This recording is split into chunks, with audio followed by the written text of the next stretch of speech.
शिक्षा पर श्री परमहंस योगानंद के विचार। डॉक्टर केशव शर्मा का संक्षिप्त नोट। यह जानना दिलचस्प है कि योगानंद जी बच्चों के संतुलित विकास में गहरी रुचि रखते थे। अगर हम उनके जीवन और कार्य को देखें तो हम पाते हैं कि क्रिया योग के विज्ञान का प्रचार करने से पहले उन्होंने दिहिका में अपना विद्यालय शुरू किया था। उनका दृढ़ विश्वास था कि संतुलित शिक्षा के बिना, जिसमें ईश्वर को केंद्रीय स्थान दिया गया हो, जीवन में कुछ भी ठोस हासिल नहीं किया जा सकता। उनके लिए संतुलित शिक्षा न केवल युवाओं बल्कि वयस्कों के जीवन को आकार देने का एक बहुत ही शक्तिशाली हथियार थी। हालांकि योगदा सत्संग सोसाइटी ऑफ इंडिया भारत में कई शैक्षणिक संस्थान चलाती है, फिर भी यह ध्यान को अपनी पहली प्राथमिकता मानती है। अगर हम श्री परमहंस योगानंद को उनके परिवार के सदस्यों द्वारा मेजदा नाम से पुकारे जाने वाली पुस्तक पढ़े तो हमें अच्छी शिक्षा के प्रति उनके प्रेम के बारे में विस्तृत जानकारी मिलती है। उन्होंने एक अच्छी शैक्षिक प्रणाली और कार्य प्रणाली विकसित की, जिसे उन्होंने अपने शैक्षणिक संस्थानों में लागू किया। शायद वे भारत के एकमात्र योगी हैं जिन्होंने न केवल एक बहुत ही ठोस शैक्षिक दर्शन विकसित किया, बल्कि अपने संस्थानों में इसे लागू भी किया। वे एकमात्र योगी हैं जिन्होंने खुद कुछ समय के लिए रांची के अपने स्कूल में पढ़ाया और अमेरिका में रहते हुए भी स्कूली व्यवस्था और छोटे बच्चों की शिक्षा के बारे में चिंतित रहे। महान गुरु के ये विचार भारत के साथ साथ अन्य देशों के लिए भी एक व्यवहार्य शिक्षा प्रणाली विकसित करने की उनकी ईमानदार इच्छा को उजागर करते हैं। एक बच्चे के शारीरिक, मानसिक और आध्यात्मिक विकास के संतुलित विकास की उनकी अवधारणा शिक्षा के उनके व्यावहारिक आदर्शवादी दर्शन में एक केंद्रीय थीसिस बनी हुई है। इन विचारों में इस बारे में भी रत्न है कि बच्चों को बहुत कम उम्र से कैसे पोषित किया जाए ताकि वे एक संतुलित इंसान के रूप में विकसित हों। परिचय। यह श्री परमहंस योगानंद द्वारा अपने विभिन्न लेखन में शिक्षा के बारे में दिए गए उद्धरणों का संकलन है। इससे पाठकों को यह समग्र रूप से समझने में मदद मिलेगी कि श्री युक्तेश्वर जी शिक्षा प्रणाली से क्या मतलब रखते थे, जिसे उन्होंने व्यवहार करना सीखें कहा था, और श्री परमहंस योगानंद अपने कैसे जीना है स्कूलों में पढ़ाना चाहते थे। व्यक्तित्व। मनुष्य के व्यक्तित्व से अधिक महत्वपूर्ण कुछ भी नहीं है। वह जीवन के मंच पर अपनी भूमिका निभाने के लिए सीखने के लिए पृथ्वी पर आया था। इसलिए सीखने की प्रक्रिया के बारे में कुछ जानना किसी व्यक्ति के उचित विकास के लिए उसकी पहली शुरुआत से लेकर उस अवस्था तक जहां वह फिर से ईश्वर में विलीन हो रहा है, अत्यंत महत्वपूर्ण है। जन्म। जब बच्चा पैदा होता है तो वह प्रकाश को देखकर पलकें झपकाता है, वह आवाजें सुनता है, वह गंध और स्वाद महसूस करता है और वह सांस लेता है। वह देखता है कि परिस्थितियां सामान्य लगती हैं, उसके पास फिर से एक भौतिक शरीर है। जन्म के प्रति उसका जन्म पूर्व प्रतिरोध उसकी पहली सांस के साथ समाप्त हो जाता है, जब माया ब्रह्मांडीय भ्रम की अस्तित्व शरीर और सांस पर निर्भर करता है, उस पर हावी हो जाती है। वह एक बार फिर भौतिक दुनिया की ओर आकर्षित महसूस करता है। फिर इच्छा शक्ति की प्रारंभिक अभिव्यक्ति बच्चे की पहली चीख होती है, जो फेफड़ों को खोलती है और सांस लेना शुरू करती है। ऋषि कहते हैं कि आत्मा को कमजोर छोटे शिशु शरीर में कैद रहना पसंद नहीं है। उस रूप में उसका पहला अनुभव रोना है। आत्मा को एहसास होता है कि मानव रूप में उसे फिर से कई संघर्षों से गुजरना होगा, और वह कहती है, भगवान आपने मुझे फिर से यहाँ क्यों रखा। कई शिशुओं के जन्म के समय हाथ जोड़े होते हैं। उनकी आत्मा इस तरह से भगवान की पूजा कर रही होती है और प्रार्थना कर रही होती है, हे आत्मा मुझे इस जीवन में मुक्त करो। माता पिता और बच्चे दोनों के पिछले कर्मों के पैटर्न ने एक पारस्परिक आकर्षण पैदा किया, जिसने उन्हें इस जीवन में एक साथ ला दिया। कभी कभी साधारण माता पिता से बुद्धिमान बच्चे पैदा होते हैं और कभी कभी बुद्धिमान माता पिता से मूर्ख संतानें पैदा होती हैं। जीवन में ये प्रतीत होने वाली अनियमितताएं दर्शाती हैं कि अलग अलग विकासात्मक प्रगति वाली आत्माएं एक ही परिवार में पैदा हो सकती हैं। प्रारंभिक बचपन। जैसे जैसे समय बीतता है, शिशु अपने शरीर पर नियंत्रण पाने के लिए संघर्ष करता है। आप कितनी बार उसे समन्वय के प्रयास में बार बार अपने हाथ और पैर हवा में उछालते हुए देखते हैं। ये सभी क्रियाएं अवचेतन मन द्वारा आत्मा की अतीत की स्मृति के माध्यम से निर्देशित होती हैं। वह स्मृति हमेशा मौजूद रहती है। आप सहज रूप से मृत्यु से डरते हैं क्योंकि आपको याद है कि आप उस अनुभव से कितनी बार गुजरे हैं। आप दर्द से भी डरते हैं क्योंकि आप पहले भी कई बार पीड़ित हो चुके हैं। मनुष्य एक आध्यात्मिक रूप से तर्कसंगत प्राणी है। अपने जीवन की शुरुआत में वह ज्यादातर अपनी सहज पशु इच्छाओं में ही डूबा रहता है। यही कारण है कि बच्चे बचपन में जानवरों की तरह होते हैं। वे जानवरों की तरह ही बिना किसी उद्देश्य के खाने, खोदने, इधर-उधर घूमने में समय बिताते हैं। जब बच्चा बड़ा होता है तो वह माता पिता और रिश्तेदारों की मार्गदर्शक इच्छा से घिरा होता है। हर कोई उससे कुछ अलग चाहता है। बच्चे को इन परस्पर विरोधी दबावों से बहुत संघर्ष करना पड़ता है। यह एक दयनीय जीवन है, इसलिए अपने बच्चों को थोड़ी स्वतंत्रता देना अच्छा है। युवा, जिन्हें बहुत अधिक स्वतंत्रता दी जाती है, बाद में विलाप कर सकते हैं, काश मुझे बहुत पहले कहा गया होता कि ऐसा मत करो, तब मैं वह नहीं होता जो मैं आज हूँ। उन सभी शारीरिक और मानसिक संघर्षों के बारे में सोचें, जिनसे एक व्यक्ति को युवा होने तक गुजरना पड़ता है। जीवन के उस समय इंद्रियां अधिक सक्रिय हो जाती हैं और युवा को अपने आप से एक बड़ी आंतरिक लड़ाई होती है। इंद्रियों के साथ संघर्ष एक जबरदस्त प्रतियोगिता है। युवावस्था के इस रोमांच में जीत हासिल करना, जीवन के इस रोमांच से विजयी होना एक महान अनुभव है। एक मानव पौधे के शुरुआती जीवन की देखभाल और आध्यात्मिक पोषण आमतौर पर उसके बाद के विकास को निर्धारित करता है। लेकिन जीवन की शुरुआत में बच्चे हर जगह लगभग एक जैसे होते हैं। यीशु ने कहा, दुखित बालकों, मेरे पास आओ और उन्हें मना मत करो, क्योंकि परमेश्वर का राज्य ऐसों का है। ईश्वरत्व दुनिया भर के सभी बच्चों की एक राष्ट्रीयता है, लेकिन जैसे जैसे वे बड़े होते हैं और पारिवारिक और सामाजिक विशेषताएं अपना प्रभाव दिखाना शुरू करती हैं, बच्चे राष्ट्रीय और नस्लीय लक्षण प्रकट करना शुरू करते हैं। अपने आप का विश्लेषण करें और देखें कि क्या आप बचपन से ही रचनात्मक रहे हैं।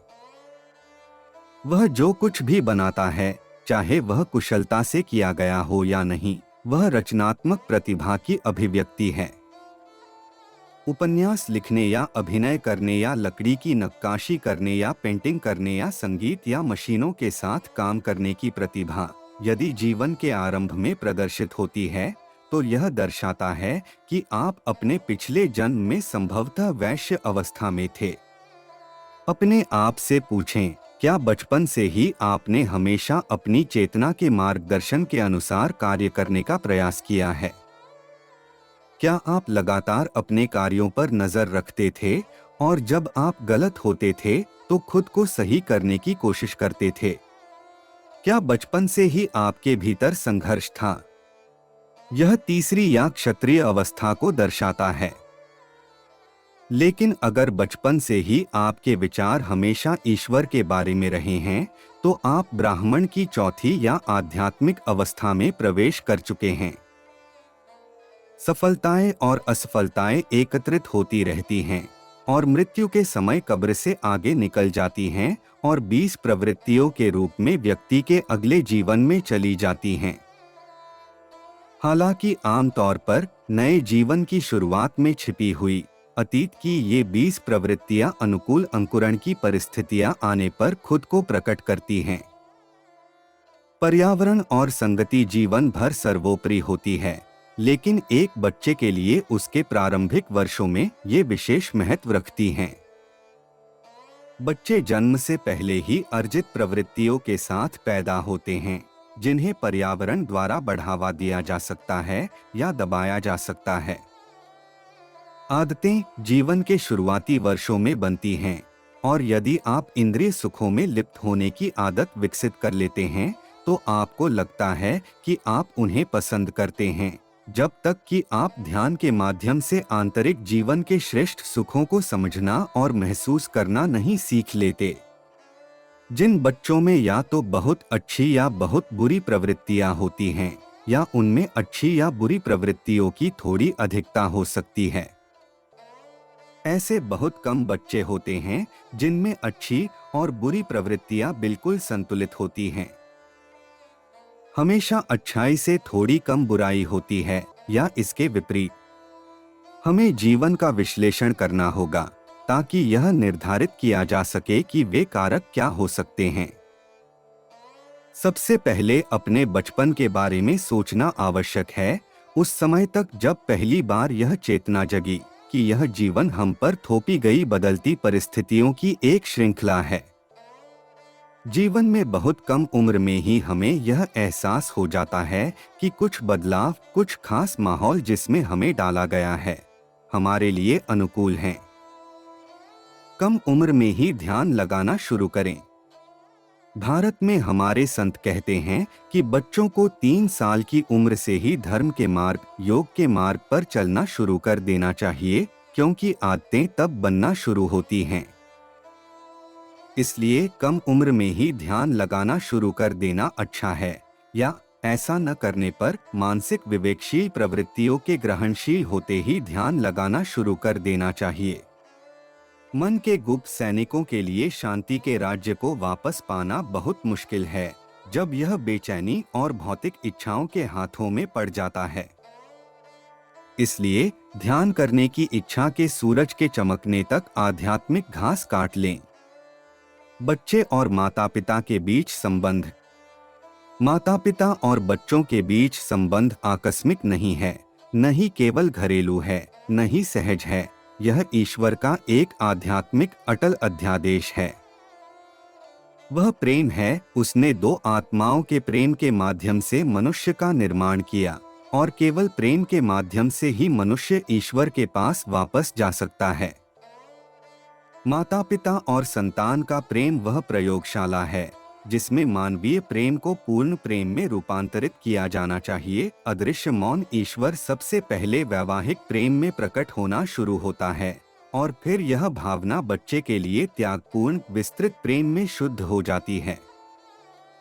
यदि माता पिता और बच्चे याद रखेंगे कि उनका संबंध संयोगवश नहीं है, बल्कि एक दिव्य योजना के कारण है, तो वे समझेंगे कि उन्हें अपनी पारस्परिक दयालुता से, अपने सांसारिक प्रशिक्षण के दौरान अपने दिलों में दिव्य प्रेम के विस्तार को क्यों बढ़ावा देना चाहिए। पारस्परिक सम्मान एकता की वेदी है जिस पर ईश्वर का प्रेम प्रकट होता है। माता पिता और बच्चों को हमेशा अनावश्यक परिचय से बचना चाहिए। उन्हें अपने संबंध को बल या अधिकार पर नहीं, बल्कि प्रेम पर आधारित करना चाहिए। जो लोग अपने हृदय को निर्दयता से भर लेते हैं, वे कभी भी ईश्वर से प्रेम करना नहीं सीख सकते, क्योंकि ईश्वर प्रेम है और सच्चा निस्वार्थ प्रेम, प्रेम की माता पिता पुत्रवत वेदी पर विकसित होता है। ईश्वर के प्रेम की प्रतिध्वनि तब दब जाती है जब वाणी की कठोरता, निर्दयता, क्रोध, स्वार्थ और अविश्वास शरीर के मंदिर में गूंजते हैं।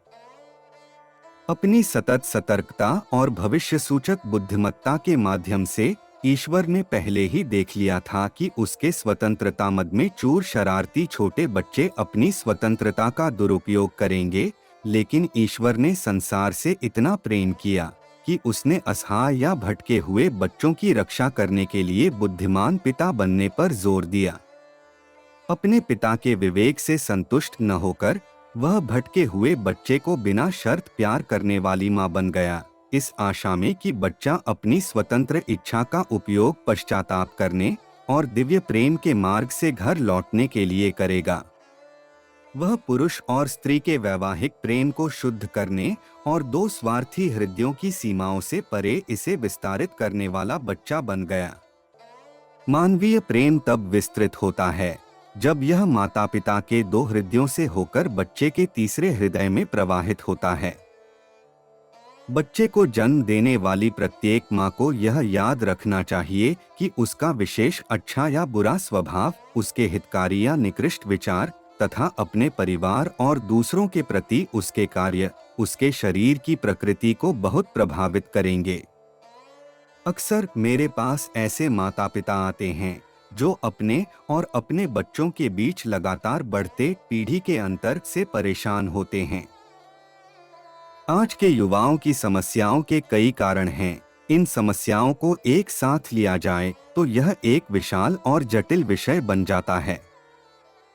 आध्यात्मिक रूप से इन पुनर्जन्म वाले युवाओं में कर्म पिछले जन्म के अनुभवों का प्रभाव होता है, जिसकी जड़ें पिछले 30 वर्षों के युद्धों, दंगों और नस्लीय दुर्व्यवहारों की त्रासदियों में हो सकती हैं।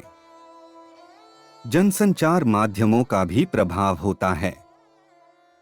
समाज का हर वर्ग अपने लिविंग रूम में हर दूसरे वर्ग को टेलीविजन स्क्रीन पर देखता है और जैसा कि स्वामी श्री युक्तेश्वर ने कहा, संगति इच्छा शक्ति से अधिक मजबूत होती है।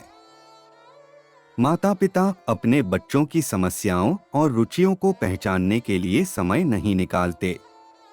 इसके बजाय वे तर्क करते हैं, क्या यह पर्याप्त नहीं है कि मैं तुम्हें शनिवार को एक कार दूं और तुम्हें इस और उस कार से बाहर जाने दूं, और मैं तुम्हें हर साल छुट्टियों की यात्रा सहित तुम्हारी पसंद की बहुत सी चीजें दूं? नहीं, यह पर्याप्त नहीं है। ये चीजें कभी भी समझ और संगति की जगह नहीं ले सकती। हमें किशोरों को उन कठिनाइयों के लिए पूरी तरह से दोषी नहीं ठहराना चाहिए जिनमें आज उनमें से बहुत से लोग खुद को पाते हैं। हमें उनके माता पिता को देखना चाहिए। सबसे पहले और सबसे महत्वपूर्ण बात, माता पिता स्वयं अक्सर अनुशासनहीन होते हैं और इसलिए एक अच्छा उदाहरण पेश करने में विफल होते हैं। मेरा मतलब किसी से भी श्रेष्ठ उदाहरण नहीं है, बल्कि सही तरह का उदाहरण है, समझदारी का। जब दृढ़ता की आवश्यकता हो तो दृढ़ता के साथ, लेकिन जब उनकी अपनी भावनाएं नियंत्रण से बाहर हों तो कभी अनुशासन न करें। अगर कोई माता पिता अपने बच्चों को समझने की कोशिश करता है तो वह इस रवैये के पीछे नहीं छिपेगा कि क्योंकि मैं तुम्हारा पिता या माता हूँ इसलिए तुम्हें मेरी बात माननी होगी। यह बच्चों के साथ काम नहीं करेगा। प्यार देने के अलावा माता पिता को अपने नन्हे मुन्नों का साथी बनना सीखना चाहिए और यह रिश्ता कम उम्र से ही शुरू हो जाना चाहिए। अगर माता पिता अपने बच्चों के साथ तालमेल नहीं बनाते हैं जब वे अभी बहुत छोटे हैं, तो बच्चे के बड़े होने पर माता पिता और बच्चे के बीच कोई संवाद नहीं होगा। जब मनुष्य एक दूसरे के प्रति सम्मान रखना बंद कर देता है तो वह अपने व्यक्तिगत संबंधों में असफल हो जाता है। पति पत्नी के प्रति, पति के प्रति, बच्चे माता पिता के प्रति और माता पिता बच्चों के प्रति। मानवीय संबंधों में मित्रता की कमी होने पर वे बिगड़ जाते हैं। मित्रता के बिना पति पत्नी, बच्चों और माता पिता के बीच का प्रेम जल्दी ही नष्ट हो जाता है। मित्रता दूसरे व्यक्ति को खुद को और अपनी अनूठी पहचान को व्यक्त करने की स्वतंत्रता देती है। जब दो आत्माओं के बीच पूर्ण समझ और संचार होता है तो वास्तविक मित्रता और वास्तविक प्रेम होता है। जब लोग अपने वैवाहिक, पैतृक और अन्य संबंधों में मित्रता, सम्मान और आदर रखना सीख जाते हैं तो वे कभी भी एक दूसरे के प्रति दुर्व्यवहार नहीं करेंगे या ऐसे दुर्व्यवहार से खुद को चोट नहीं पहुंचाएंगे। परमहंस जी ने सिखाया कि नियमित अवधि होनी चाहिए जब माता पिता और बच्चे माता पिता के उदाहरण के माध्यम से भगवान से जुड़ना शुरू करते हैं। लेकिन पारिवारिक पूजा बहुत लंबी नहीं होनी चाहिए, क्योंकि बच्चे बेचैन होते हैं और उनका मन नियंत्रित नहीं होता है। जब बच्चा बड़ा हो जाता है तो वह माँ और पिता की मार्गदर्शक इच्छा और अन्य रिश्तेदारों की इच्छाओं के प्रभावों से घिरा होता है। हर कोई चाहता है कि वह कुछ अलग बने और उसके शरारती दोस्त चाहते हैं कि वह कुछ और बने। अगर बच्चे माँ द्वारा दिखाए गए प्यार पर विचार करेंगे तो उन्हें दुनिया के सभी बच्चों को ऐसा ही स्नेह देने की इच्छा होगी। माँ के प्यार से पोषित सभी बेटे और बेटियां खुद माँ के स्नेह से भरे रहें, जो बिना शर्त वाला प्यार है, इसे दूसरों के प्रति व्यक्त करें। इस प्रकार वे दुनिया को शांति से सांत्वना देंगे और पृथ्वी पर स्वर्ग लाएंगे। माँ का प्यार हमें भोगविलास से बिगाड़ने के लिए नहीं दिया गया है, बल्कि हमारे दिलों को नरम करने के लिए दिया गया है, ताकि हम बदले में दूसरों को दयालुता से नरम कर सकें और संघर्षरत आत्माओं को दुनिया के बंधन की कठोर गांठों से मुक्त कर सकें। जो लोग पाप और भयानक कठिनाइयों से असहाय रूप से बंधे हुए हैं, उन्हें हमारी कोमलता और प्यार की आवश्यकता है। माता पिता और बच्चे दोनों के पिछले कर्मों के पैटर्न ने एक दूसरे के प्रति आकर्षण पैदा किया, जिसने उन्हें इस जीवन में एक साथ ला खड़ा किया, लेकिन हर कोई अपनी स्थिति के लिए खुद जिम्मेदार है। कर्म का सिद्धांत ही मनुष्य के जीवन में काम करने वाले ईश्वर के नियमों के न्याय और ज्ञान में विश्वास दिलाता है। हर पिता को याद रखना चाहिए, जब वह किसी बच्चे से तानाशाही कठोरता से बात करने के लिए लुभाया जाता है, क्योंकि मेरी आवाज ब्रह्मांडीय पिता द्वारा इस्तेमाल की जाने के लिए है, इसलिए मुझे कभी भी अज्ञानता के पिता सेटन को मेरे माध्यम से मतलबी अतार्किक कठोरता से बात करने की अनुमति नहीं देनी चाहिए। मुझे हमेशा अपने बच्चों को सत्य की प्रेमपूर्ण दृढ़ता के साथ मार्गदर्शन करना चाहिए। मेरा मन एक पारदर्शी कांच होना चाहिए, जिसके माध्यम से स्वर्गीय पिता की ज्ञान की रोशनी चमकती है। हमें पृथ्वी पर शांति लाने के लिए पिता ईश्वर की बुद्धि और माता ईश्वर के प्रेम का उपयोग करना चाहिए। एक अच्छा पिता कभी भी अपने बच्चों को मारने के लिए खुद को तैयार नहीं कर सकता, और अगर सभी पिता अपने दिलों को दिव्य पिता के प्रेम से भर लें, जो सभी देशों के अपने बच्चों की परवाह करता है, तो कोई युद्ध कैसे हो सकता है। प्रेम आध्यात्मिक हथियार है, जिसके साथ सभी युद्धों को समाप्त किया जा सकता है। माता पिता को अपने बच्चों का मार्गदर्शन कैसे करना चाहिए। माँ कहती है, उसे प्रेम से सिखाओ। कभी कभी बहुत अधिक प्रेम अच्छा होता है, लेकिन यदि आप बहुत अधिक मिठास देते हैं और केवल वही, तो आप बच्चे को बिगाड़ सकते हैं। कभी कभी थोड़ी सख्ती अच्छी होती है, लेकिन गलतियों के लिए कठोर दंड बच्चे को और अधिक गलतियां करने के लिए प्रेरित करता है। इसलिए बच्चे के पालन पोषण में ईश्वर के दो पहलू माता पिता के माध्यम से प्रकट होने चाहिए, दोनों ही उसके अंतिम कल्याण के लिए आवश्यक हैं। प्रत्येक पिता को अपने विवेक को प्रेम से संतुलित करने का प्रयास करना चाहिए और प्रत्येक माँ को अपने प्रेम को विवेक से संतुलित करने का। जब मैं अपने गुरु श्री युक्तेश्वर जी के बारे में सोचता हूँ, तो मुझे उनमें पिता की कठोरता और माँ की दयालुता दिखाई देती है, बिना किसी अंधेपन की कमजोरियों के। प्रत्येक पिता और प्रत्येक माँ में संभावित रूप से पितृत्व ज्ञान और ईश्वर की मातृत्व कोमलता दोनों ही होते हैं। उन्हें इन गुणों को पूर्ण करना होगा। माता पिता आसानी से अपने बच्चों की कमियों के प्रति अंधे हो जाते हैं। यदि आप अपने बच्चे की कमियां नहीं देख सकते, तो आपके प्रेम में कुछ गड़बड़ है। माता पिता को अपने बच्चों से प्रेम करना सीखना चाहिए, बिना किसी शर्त के, बिना किसी प्यार के उन्हें बच्चे के काम या सोच में गलतियों के प्रति अंधा होने की अनुमति दिए। उन्हें अपने बच्चे से किसी भी गलत काम के बावजूद प्यार करना चाहिए, लेकिन उसकी गलती में उसका साथ नहीं देना चाहिए।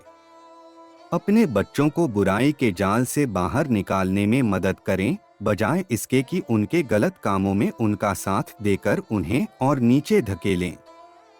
वे उस गुमराह करने वाले प्यार के बदले में आपको कोई प्यार नहीं देंगे।